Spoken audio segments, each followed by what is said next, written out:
ballistic missiles and drones. Both military and civilians are in their sights. Oil refineries bombed, embassies and bases targeted, commercial ships hit. Some allies, such as France and the US, have had service personnel killed, and the House will want to join me in offering our condolences to their families and to their comrades. In conflict, you can never remove risk, but I am able to say that all UK personnel so far are fully accounted for. Mr. Speaker, Iran's attacks are widespread and destructive. And I can confirm to the House in the early hours of Friday morning, 2 Iranian missiles were launched in the direction of Diego Garcia, our joint UK and US base. One fell short of its target, the other was brought down short of its target. Neither got close to Diego Garcia. The UK was not required to take action, and normal operations continue. I totally condemn Iran's reckless attacks. Iran must stop. It must de-escalate. We want to see this war end now. Mr. Speaker, my priority as Defence Secretary is the protection of UK personnel, and I continue to keep the force protection across the region at the very highest levels. And those measures are reviewed daily by both the Chief of the Defence Staff and the Chief of Joint Operations to ensure that our personnel are as safe as possible. Mr. Speaker, we know, however, that Iran's aggression and intent reaches beyond the Middle East. So we continue to track the potential threats here at home. And over the last year, we've been boosting our defence, cyber defences, and tightening base security. And I want to thank the Military Police and Police Scotland for their quick work to arrest, then charge 2 individuals who approached the Clyde base last week and unsuccessfully attempted to enter. Mr. Speaker, in terms of our UK defensive operations in the region, since last January, weeks before this conflict started, we took significant steps to pre-position Typhoons, F-35s, counter-drones teams, radars and air defences in the region. And it was these advanced preparations that made a real difference and meant that from day one, we've been defending activity and mounting those actions to protect ourselves and to protect allies. And when Iran started hitting out, putting British people and British allies and service personnel at risk, I committed further resources to the region, including more fighter jets, helicopters and a warship. RAF and Navy pilots have now racked up nearly 900 flying hours in defence of Cyprus, Jordan, Bahrain, Qatar and the United Arab Emirates. We have more jets in the region than at any time in the last 15 years.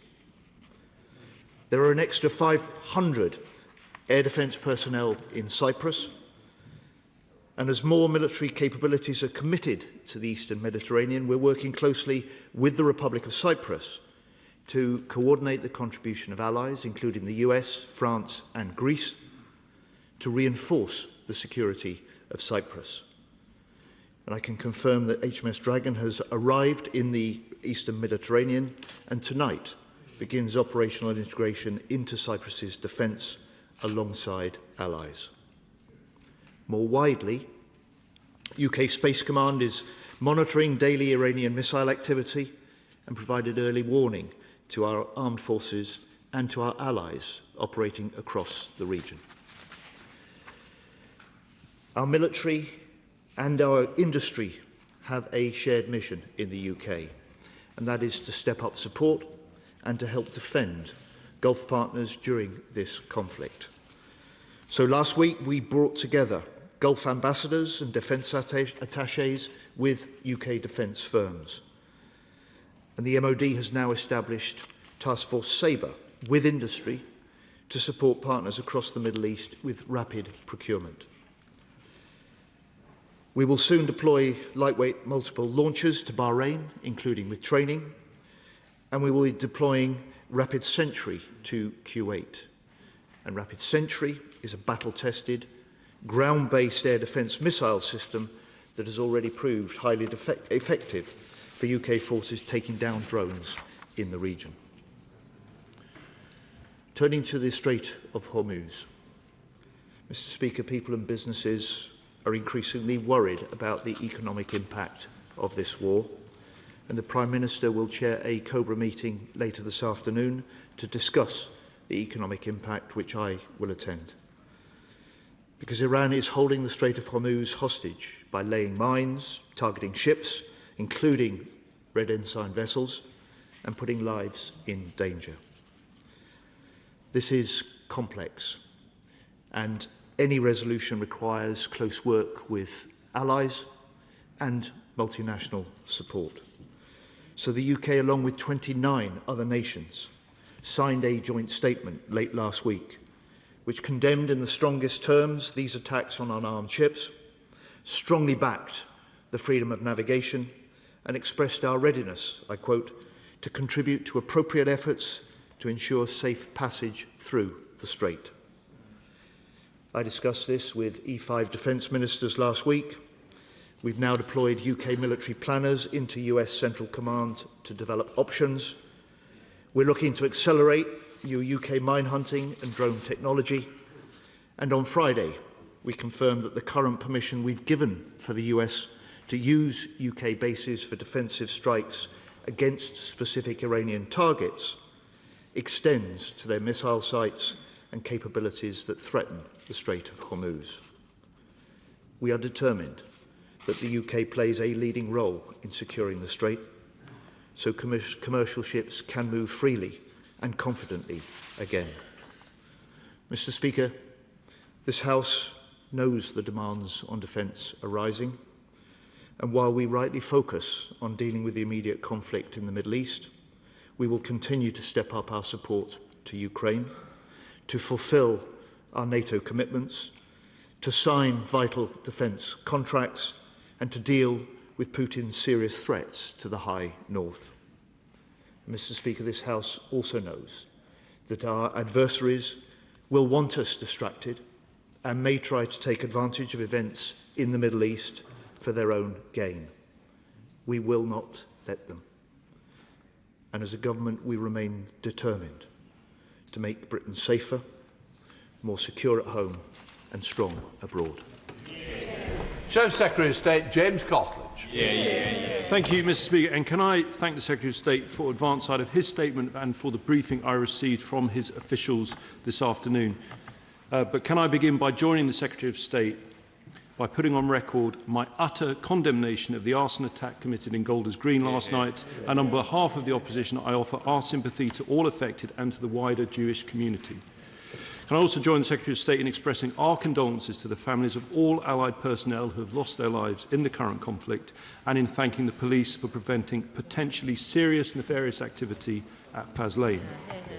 Mr. Speaker, the potential economic ramifications for our constituents from Iran's aggressive closure of the Straits of Hormuz should concern us all.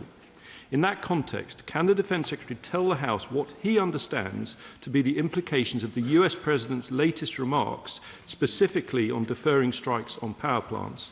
And can he also tell us what further naval capability he is intending to deploy to assist in securing the Straits of Hormuz? Mr. Speaker, it is extremely concerning that Iran fired long-range ballistic missiles at UK sovereign territory on Diego Garcia. Now, I'm grateful for his update, but why did it take so long for the government to confirm something that the whole world had been reporting on? And what action is he going to take to respond to those wholly unjustified attacks? Can he confirm if the potential firing range of this Iranian missile implies that it could reach well into Europe? Now, when it comes to our own air defence, it is very welcome that the RAF regiment has excelled in using rapid sentry procured under the previous government to intercept multiple drones, and we pay tribute to all our personnel in the region at this present moment. We also welcome the fact that this capability is now being deployed to support our allies in the region, and we hope that the air defence system he is sending to Bahrain will be in position as soon as possible. but we note reports that at least one of the Iranian missiles fired at Diego Garcia was intercepted by a US destroyer. Is it correct that the US intercepted this missile before the government decided on Saturday to grant the US further permission for use of our bases? Doesn't this once again underline Labour's extraordinary double standards, that until their latest U-turn, the government had been relying on the US to defend us whilst denying them the use of our bases? And given reports that the Iranian missile headed for Diego Garcia was intercepted by a US destroyer, this underlines the critical importance of our Type 45s when it comes to our own air defence. So whilst we welcome HMS Dragon finally arriving, does he regret not sending her much, much sooner? As he knows, the Type 45 Sea Viper air defence system relies on Aster missiles. Last week, I wrote to him, urging him to use the HMT reserve funding for the Middle East operations to urgently procure missiles needed for the Middle East, including LMM for our Wildcat and Rapid Sentry, ASRAAM for our fighter jets, and Aster for the Type 45s. Since then, he's confirmed the order of LMM, which I welcome. Will he now use the reserve to order more air defence missiles for our ships and fighter planes? Of course, if our Type 45s are to intercept the most sophisticated ballistic missiles, they need the Sea Viper system upgraded to Sea Viper Evolution, which I have repeatedly asked ministers to accelerate, as it is currently scheduled to enter service in 2032. Now, when I was a Defence Minister, Mr. Speaker, HMS Diamond was under attack by the Houthis in the Red Sea, using expensive missiles to intercept cheap drones. So I scrapped a load of red tape that accelerated the in-service date of our Dragonfire anti-drone laser from 2032 to next year. Will the Secretary of State take similar steps to accelerate Sea Viper? Of course, the problem, Mr. Speaker, is that in a written answer I received in January about Sea Viper Evolution, the DRI Minister responded that, and I quote, continued progress remains subject to, guess what? The Defence Investment Plan. Now, in defence orals on the 15th of December, there were just 4 sitting days left before the rise of the House, and the Secretary of State couldn't tell us then whether they would publish the DIP before recess. So given that there are once again just 4 sitting days left before recess, and that he must know his diary for the week ahead, can the Secretary of State tell us, will the Defence Investment Plan be published before the rise of the House on Thursday? If not, will he publish it during purdah? And above all, if the DIP is not going to be published this week, to break the logjam with the Treasury, will he urge his Chancellor to take the difficult decisions required to set a course for spending 3% on defence this Parliament, not the next? And finally, surely even the Secretary of State can see that hypothetical legal action in UNCLOS by a country without a navy or a standing army is less of a threat to our base on Diego Garcia than long-range missiles fired by Iran. So isn't the best way he could stand up for our sovereign territory on Diego Garcia by scrapping Labour's crazy Chagos deal and spending every penny on the British Armed Forces? For defence. Mr. Speaker, can I welcome his initial comments about the loss of French and US personnel and recognise and respect those. He asked me first about the comments from President Trump today, which I'm sure the whole House will welcome President Trump's statement today. It's recognition that there is progress in conversations about, and he says, the complete and total resolution of our hostilities in the Middle East, and his instruction to hold off further strikes against Iranian power plants. This creates the opportunity and opening for further de-escalation. The onus is now on Iran to respond. Mr. Speaker, the CU then went on to the strikes that I reported, or the missiles fired in the direction of Diego Garcia.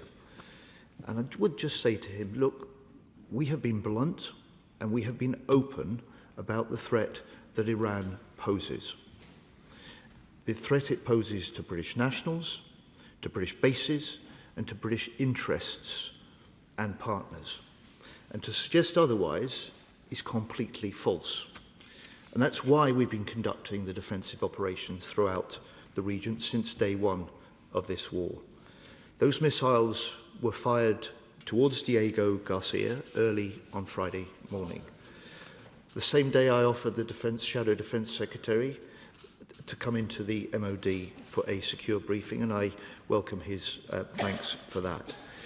But he, above all, as a former Defence Minister, will know that no government routinely comments on the detail of such threats due to the nature of intelligence sharing. He will also know that no government immediately confirms such events, partly because in any conflict, events are fast-moving, but mainly because to do so may put at risk the safety of military personnel or compromise ongoing operations. And I just say to the honourable gentleman to bear that in mind for the future.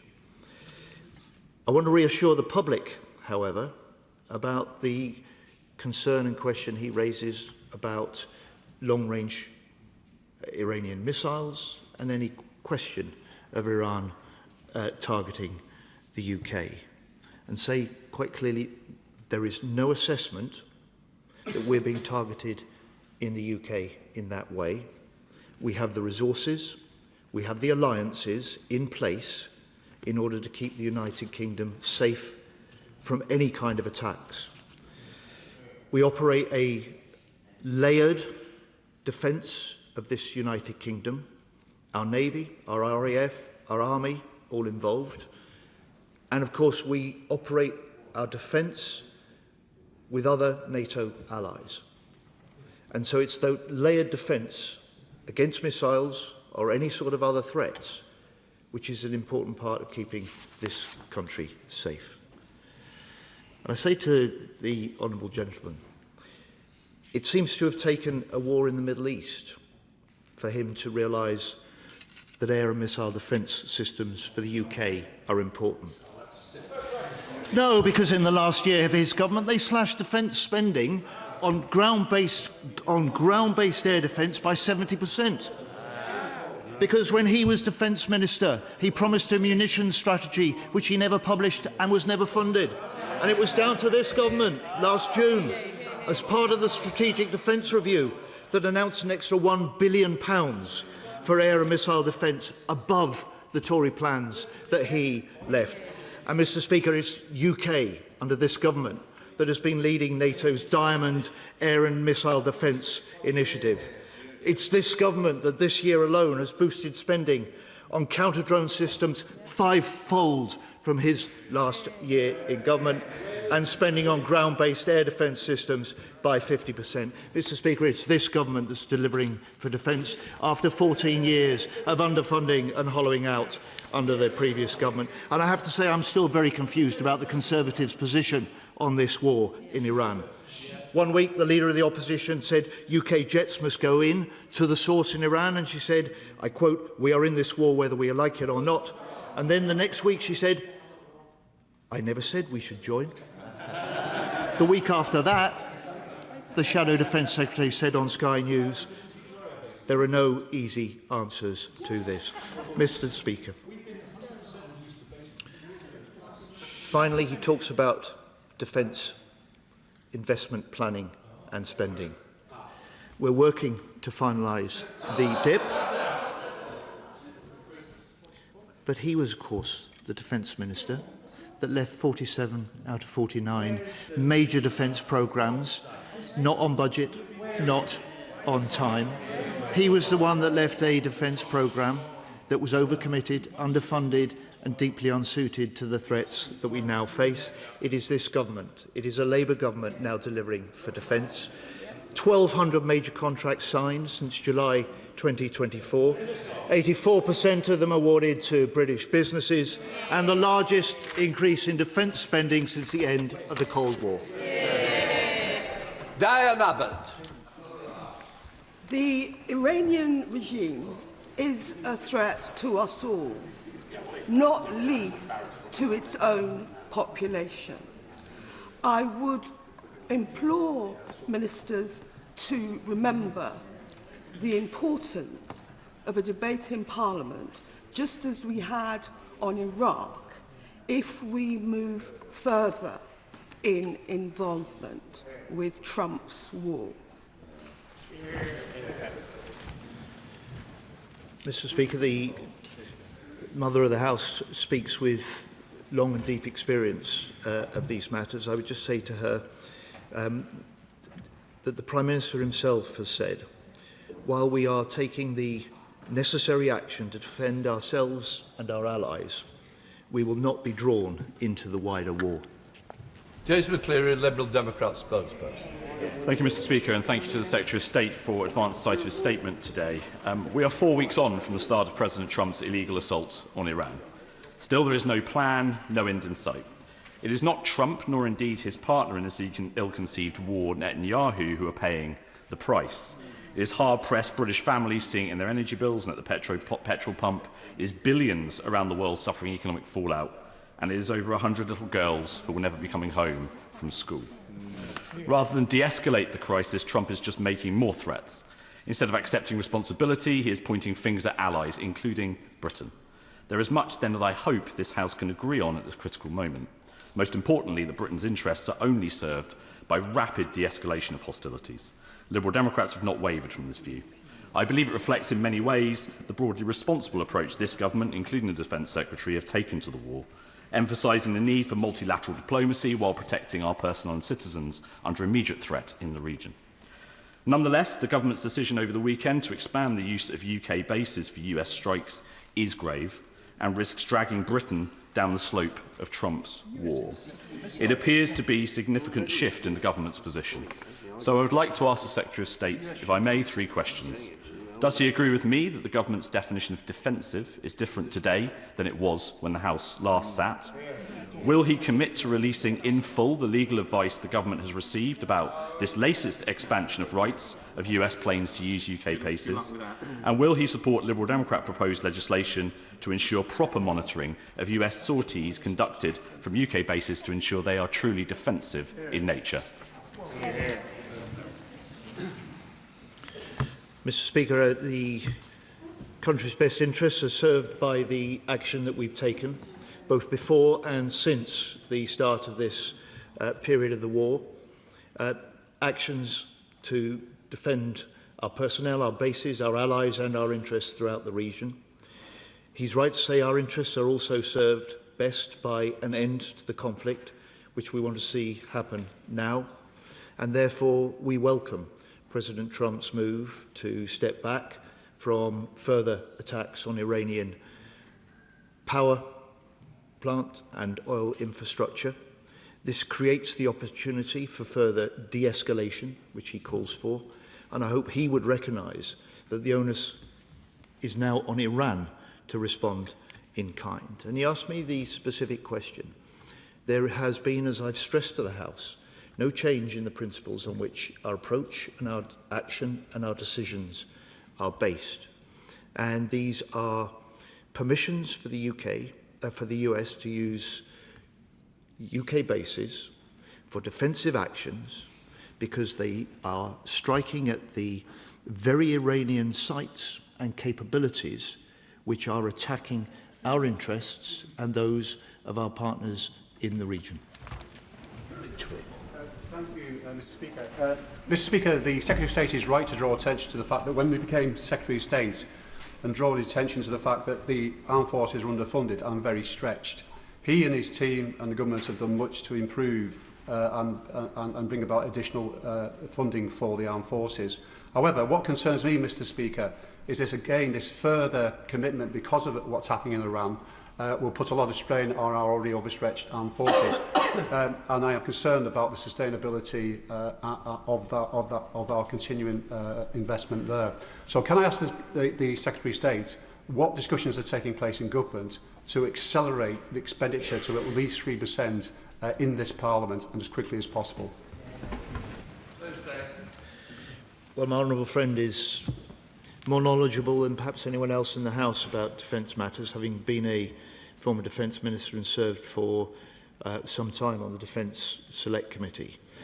I appreciate his recognition of the way that since the election that we have stepped up the scale of investment in autonomous systems, counter-drone systems, integrated missile and air defence systems, all of which were badly lacking under the previous governments. And I say to him, he will have followed an important speech that the Prime Minister gave 3 or 4 weeks ago at Munich, in which he recognised, as this House does, that demands on defence are rising. He recognised, as this House does, that this is an era now of hard power, of strong alliances and sure diplomacy, and he recognised, as this House does, that we now need to spend more faster on defence.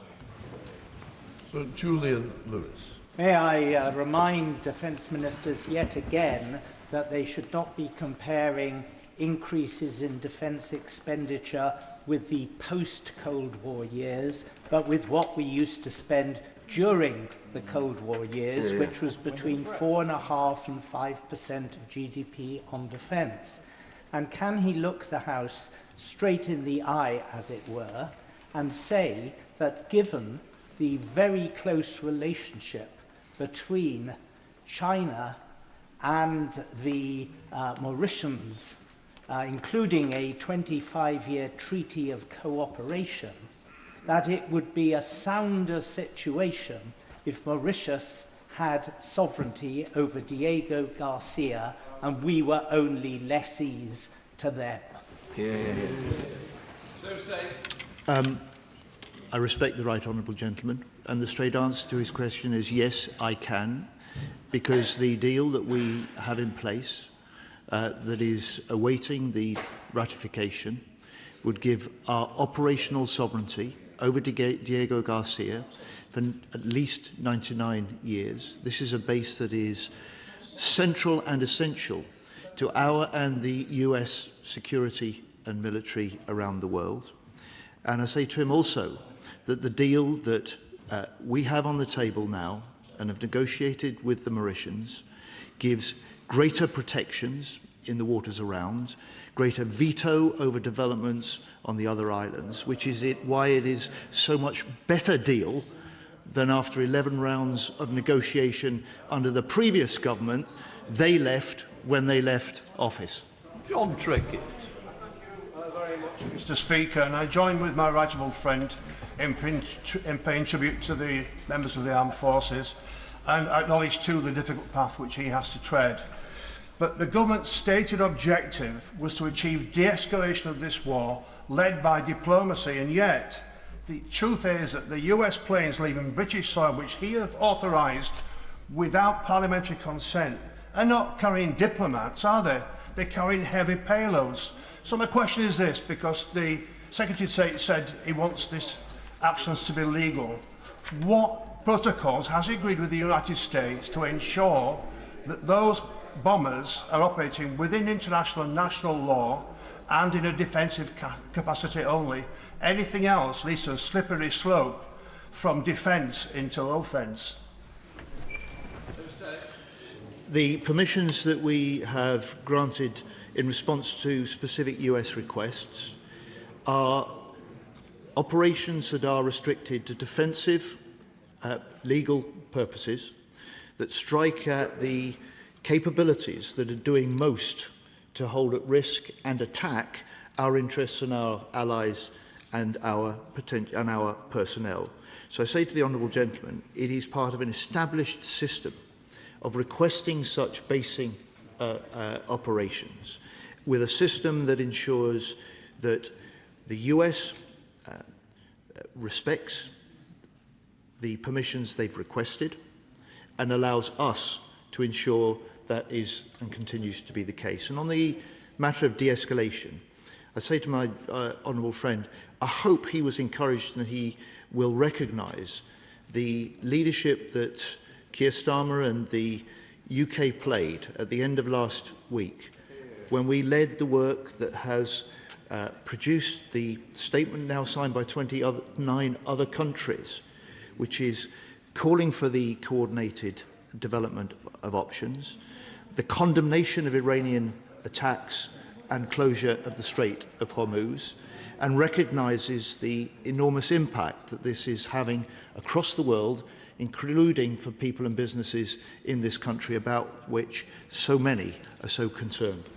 Timber. Thank you, Mr. Speaker. There's a glaring contradiction between the Defence Secretary's statement, which says, and I quote, taking the necessary action to strengthen our collective defence, whilst also then announcing to the House that we will have another recess without the Defence Investment Plan. But does he recognise that the Defence Committee, which has a majority of Labour members on it, said last year that demand signals will not exist until the Defence Investment Plan is published? And at a time when so many other allies are investing in defence, does he not recognise that delaying that plan is likely to stoke inflation, undermining the spend as and when it comes? Well, Mr. Speaker, I say to the right honourable gentleman, we're working to finalise the plan. We're working flat out to do that. But it has not held up important decisions that we've made, contracts that we've been able to let, over 1,200 since the election, major contracts, the majority of which have been let to British businesses and British firms, creating British jobs, reinforcing the innovation base in this country, and demonstrating that defence, under this government, is becoming an engine for growth. Thank you, Mr. Speaker. The availability of Type 45s is directly as a result of the severe defence cuts enacted by the party opposite in 2010. And so it is incredulous that you comment on their availability without giving an apology. However, whilst we recognise that there perhaps isn't a Iranian missile capable of travelling the 2,000 kilometres to the Chagos Islands, would the right honourable member recognise that were there to be one, it would show a worrying proliferation of technology from North Korea and Russia? And would he agree with me that this shows that we must continue to support Ukraine in its war against Russia? Stay. I do indeed, Mr. Speaker. My honourable friend speaks with the authority of his service experience and his service in this House on the Defence Select Committee. He reminds the House, as I did at the end of my statement, that with all eyes on the Middle East, we cannot lift our focus and deflect our priority also for stepping up support for Ukraine and learning the lessons, as the Strategic Defence Review encourages us to do, from Ukraine. But he's absolutely right to remind the party opposite that they were the ones who cut the number of frigates and destroyers by a quarter during their 14 years in office, the number of mine hunters by more than a half, and the defence budget in their first 5 years by fully £12 billion. Richard Ford. Thank you, Mr. Speaker. The Secretary of State in his statement talked a lot about British hardware. But coercing an adversary also requires that we understand their war aims and their beliefs. In Iraq, we learned late about the need to develop cultural awareness. Martyrdom is central to Shia Islam and is viewed as redemptive suffering. Alongside all of the kit that the Secretary of State talked about, will the government also invest in cultural capability? So stay. Mr. Speaker, I'm a somewhat simple man. I'm not really clear what cultural capabilities really means, but if the honourable gentleman would like to write to me with his proposition, I'd be very happy to have a look at it. Mohammed Yassin. Mr. Speaker, one of the clearest lessons of the Chilcot inquiry is that the UK must be prepared to say no to US, where British interests, legal standards and global stability are at risk. So will the government hold firm and not be drawn further into this conflict by a so-called ally whose conduct is unpredictable, insulting, destabilizing, and, in my view, deranged? So stay. Well, Mr. Speaker, let me say again, while we're taking the necessary action to defend our interests and our allies, as the Prime Minister has made clear to this House and in public, we will not get drawn into the wider war. Kim Bolter.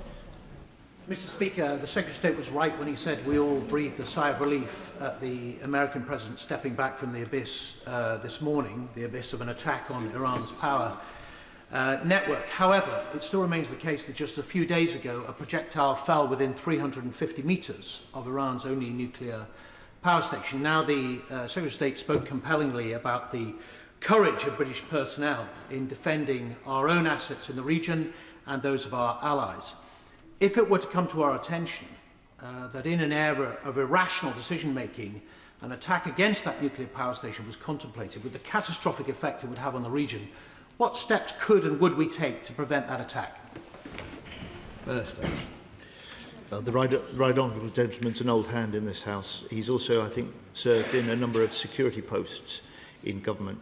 He would be the last person to expect me to speculate on future or hypothetical scenarios like that.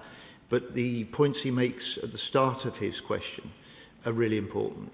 The opportunity now, based on the President's declaration this morning and his instruction to his Department of War to hold off further attacks on Iranian power plants and infrastructure for the next 5 days, gives diplomacy the opportunity, gives further de-escalation the opening, and the onus, and I hope across all sides of this House, the urging of this country on Iran to seize this opportunity and to see an early end to this conflict. Stella Cruz. Thank you, Mr. Speaker. Further to my honourable friend's comments, and I thank him for this detailed update. It is really important that our constituents understand how serious this is, because energy traders right now are like those epidemiologists in February 2020 looking at energy sources and shortages as those epidemiologists looked at COVID and how it was spreading around the world, working out how on earth to warn people of the horrors to come. The brutal reality is if this war does not end, we could see energy shortages that will have a lasting economic effect on this country for decades. Now, my honourable friend says there that the President has agreed to a 5-day suspension and to not target the Iranian power plants. He will know how serious this is. How confident is he that the President will stick to that 5-day pledge and give a chance for the urgent de-escalation our economy and our world needs? First, my honourable friend makes the clearest and strongest possible case for an early end to this conflict, for the imperative to embrace this opportunity that President Trump has created. And as she rightly says, the impending potential impact on the world economy, on the lifestyle and costs of all families and businesses in this country is severe.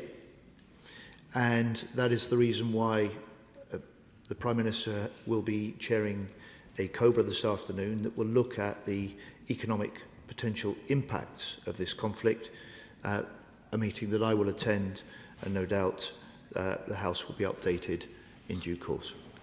Dr. Ross Savage. Thank you, Mr. Speaker. I'd like to remind the House that RAF Fairford is in my constituency of the South Cotswolds, so it's with grave concern that I note the news of 2 missiles being aimed at Diego Garcia. The Prime Minister previously pledged that we will not be drawn into the wider war, yet we've already shifted from defensive to offensive use of air bases on UK land. As almost 60% of the British public oppose the use of RAF bases in this war, will the Secretary of State for Defence commit to bringing back to this House the opportunity for open debate and full transparency on all of the factors that are leading to this rapid descent down the slippery slope? Statements such as this, Mr. Speaker, are exactly the opportunity for members of the House to express their view, put their questions. But I say to the Honourable Lady, she is simply wrong. There has been no shift on the permissions granted to the US for specific purposes, and those purposes are defensive.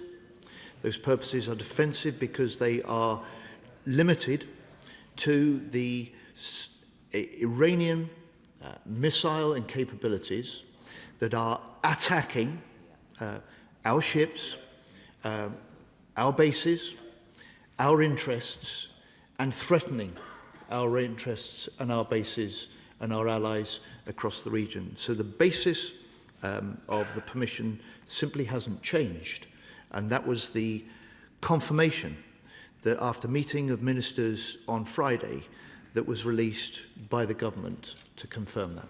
Total crime.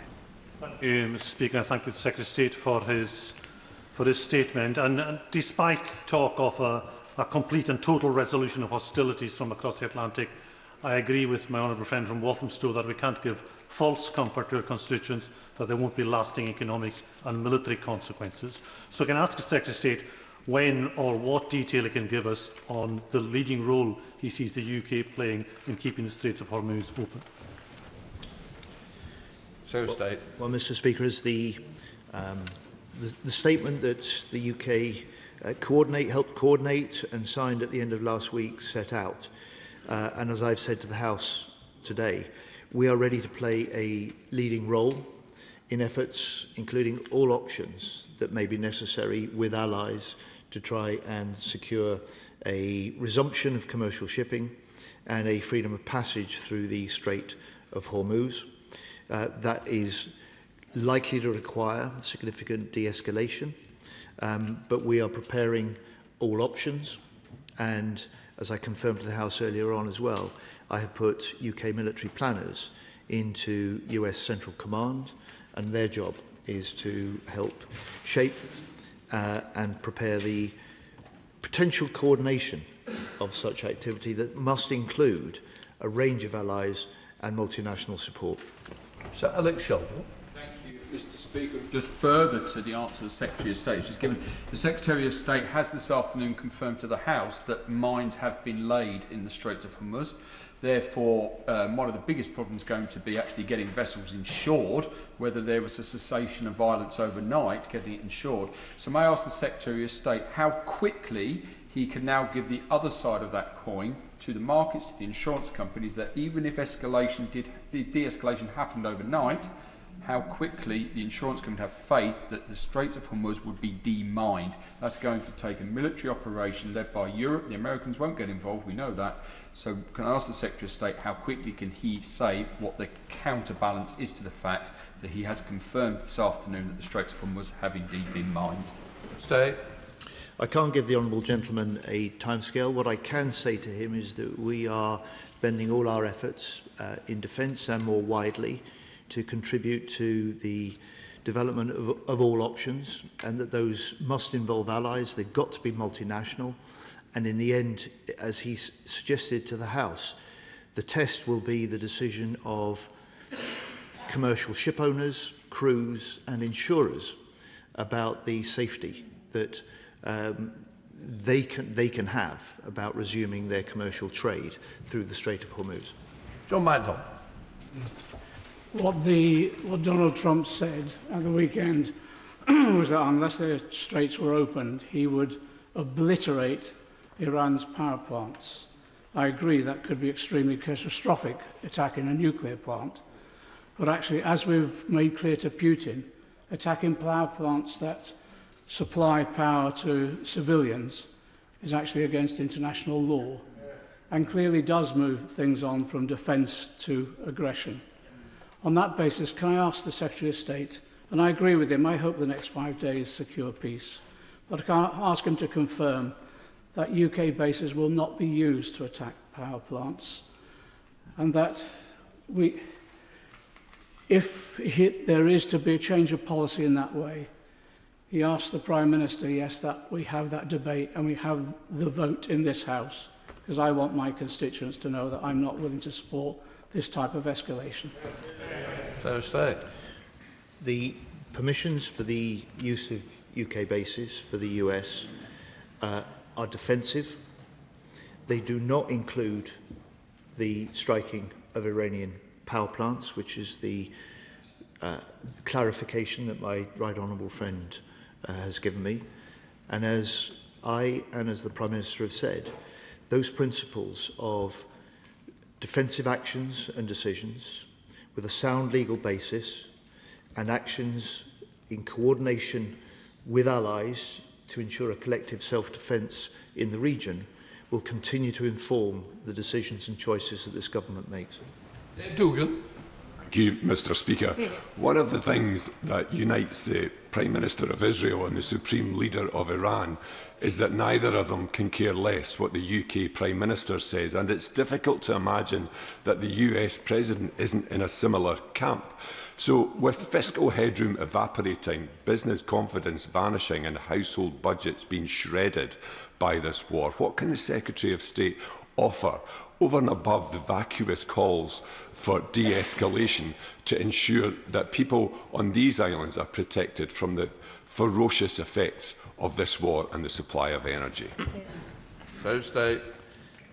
Speaker, I'm disappointed the honourable gentleman degrades the contribution that the UK is making to the collective defence of allies in the region, that he fails to recognise that the basing request from the US that we have agreed is an important and valuable contribution to the US operations and to our interests, that the decisions that the Prime Minister makes are in our interests, our national interests, and that he has also said that we will do what we can to, with allies, deal with the risk to worldwide energy supplies and prices. He's already seen us support the release of extra oil onto the markets. He's seen us as a government put in help for those on oil heating, and I've told the House that he will chair a COBRA this afternoon to look at exactly the sort of concerns the honourable gentleman is concerned about. Speaker, can I put on record my thanks to the British Armed Forces who are working round the clock to defend British interests and British people as we speak. But my constituents in Rochdale made quite clear they want no part of this wider war being waged by the US and Israel. At the same time, they expect the robust defence of British interests and British personnel. So, although I welcome the fact that he said neither of those Iranian missiles got anywhere close to Diego Garcia, can he reassure this House that the UK will play its full part in the defence of Diego Garcia should such a similar missile attack happen again? Mr. Speaker, we will, as we have done, we will always defend our British personnel, we'll defend our British bases, and I know my honourable friend and his constituents in Rochdale will be proud of the fact that our RAF pilots have now flown nearly 900 hours during this conflict, exactly those purposes, and he will be proud of the fact that there are now more British jets in the region than there have been for 15 years. Thank you, Mr. Speaker. Any assessment of this intervention must recognise that the Iranian regime has made the Iranian people pay with blood for every single act of defiance. So any attempt to apportion blame when a mass insurrection does not materialise would be unjust. And I hope we will hear ministers say that soon from the dispatch box. Last week I raised concerns that the assessment of the intent and capability of Iran was clearly flawed, and I think this weekend's activities prove that to be true. So what action has the Secretary of State taken to challenge thinking internally and to support our British overseas territories by taking action to reinforce their defences and by speaking to their elected governments, not just governors? Mr. Speaker, I'm not sure that I really follow. I certainly don't accept what I understand to be the Honourable Lady's point. When I was in Cyprus a couple of weeks ago, I met with the Defence Minister, I met with the Chief of their National Guard, and he made clear to me that military cooperation is closer than it's ever been with the UK. And I've said that we're playing a leading role with the Republic of Cyprus in coordinating the increasing capabilities that are in the Eastern Mediterranean to help that sovereign base remain as protected as we can in the circumstances and in the face of Iranian threats. Catherine West. Much, Mr. Speaker, and further to that point, could I thank the Minister for Europe for going to Cyprus last week, and also for the conversations between the Prime Minister and the President of Cyprus, and also what reassurance can he give my constituents where we have really deep ties and long-standing people-to-people ties with the people of Cyprus, that it's not just about British personnel, but it's about the wider Cypriot family. I can indeed, Mr. Speaker. I hope she will recognise, and I hope as the government of the Republic of Cyprus and their military recognise, that the steps that we've taken well before this war broke out to reinforce defences in Cyprus and across the region have been there not just to protect British personnel and step up defences of our base, but are indeed defending and helping protect the whole of the Republic of Cyprus and the island of Cyprus. Dr. Alping. Thank you, Mr. Speaker. From the first moment that the attempted rocket launches towards Diego Garcia were reported over the weekend, there has been growing speculation, fuelled mainly by Israel, that Iran's strike capacity now stretches far beyond what we previously conceived, far beyond the Gulf region. Given what the Secretary of State has said today, given that he has confirmed that these were Iranian rockets, which goes beyond the NATO Secretary General yesterday, can he just confirm how close those rockets came, or those missiles came, to Diego Garcia? And what is the MOD's assessment now about the effective strike range of Iran's missile capacity? Does it stretch deep into Europe, and is the UK even now at risk? So State. The missiles that were fired in the direction of Diego Garcia, as I've said, fell well short. One came down and one was brought down well short. And in terms of the specific capabilities of adversaries like Iran and what they hold, those are certainly not details that he would expect or I will disclose to the House or in public. Darren Paffy. Thank you, Madam Deputy Speaker. And can I associate myself with the comments of the Secretary of State when he commends our brave servicemen and women, far from hanging around as the Leader of the Opposition thinks they are doing. They are working night and day to protect us at home and abroad. Absolutely. And as one of the many members across this House who's been part of the Armed Forces parliamentary screen, I add my thanks to them. Precisely because, Madam Deputy Speaker, the first priority of any government is to protect British citizens, can the Secretary of State give assurance to this House here and now that those facing Iranian aggression, closer than any of us will, have everything they need to defend our people, our bases and our allies? Secretary of State. I thank my honourable friend. I can indeed. As I reported to the House, we have the highest levels of force protection in place. Those are reviewed daily by the Chief of Joint Operations. They report to me each week. And I say to my honourable friend, he is completely right. When I was in Cyprus a couple of weeks ago, talking to the very pilots and crews that allow our F-35s and Typhoons to fly those defensive missions, as they have done from day one in this conflict, they were frankly insulted. The Leader of the Opposition had accused them of just hanging around. And we, on this side, there's never been an apology from the Opposition for those remarks. And we, on this side, know that they're working flat out, knowing that they're doing a really important job to defend our personnel, our bases and our allies. We've got many people that need to squeeze in, so questions need to be short and answers need to be just as short. Sir Ian Duncan-Smith.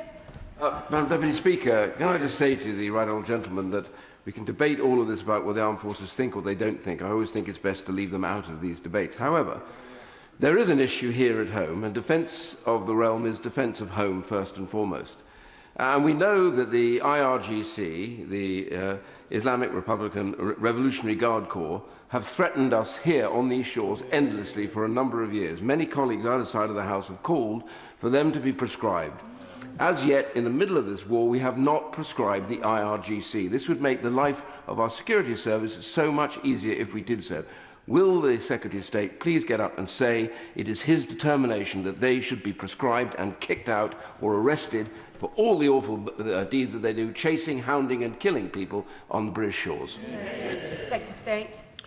The right honourable gentleman makes his case.